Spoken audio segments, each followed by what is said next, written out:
ഇവര് നിങ്ങള് ഭാര്യമാര് ഭർത്താവിനിരിക്കെ കള്ളം പറഞ്ഞിട്ടുണ്ടെങ്കിലോ, അതുപോലെ തന്നെ ഭർത്താക്കന്മാര് ഭാര്യമാരിരിക്കെ കള്ളം പറഞ്ഞിട്ടുണ്ടെങ്കിലോ, നിങ്ങൾ തിരിച്ചു ചെന്നിട്ട് അവരോട് ക്ഷമ പറയാനായിട്ട് തയ്യാറാകരുത്. ഹൃദയപൂർവ്വം അവരോട് ക്ഷമ പറയാനായിട്ട് തയ്യാറാകുക. ഞാന്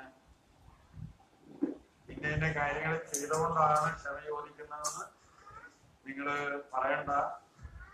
ദൈവനാമത്തിൽ ഞാൻ നിങ്ങളോട് ഈശോനാമത്തിൽ ക്ഷമിക്കുകയാണെന്ന് പറയാൻ ക്ഷമ ചോദിച്ചു. ഭർത്താക്കന്മാരും അതിന് ക്ഷമ ചോദിക്കുന്നതിന് മടിയോ എന്ന് വിചാരിക്കേണ്ട കാര്യമില്ല.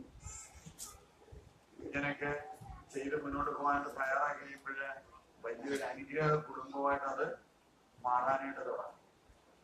ഇവിടുന്നെല്ലാം കേട്ടുണ്ടെന്ന് അപ്പൊ തന്നെ ഭർത്താവിനോട് ക്ഷമ ചോദിക്കാം എന്ന് പറഞ്ഞിട്ട് ചെന്നിട്ട് ഭർത്താവിന്റെ 7 അയലത്തി ചെല്ലുമ്പോഴേ ഇന്ന് വേണ്ട നാളെ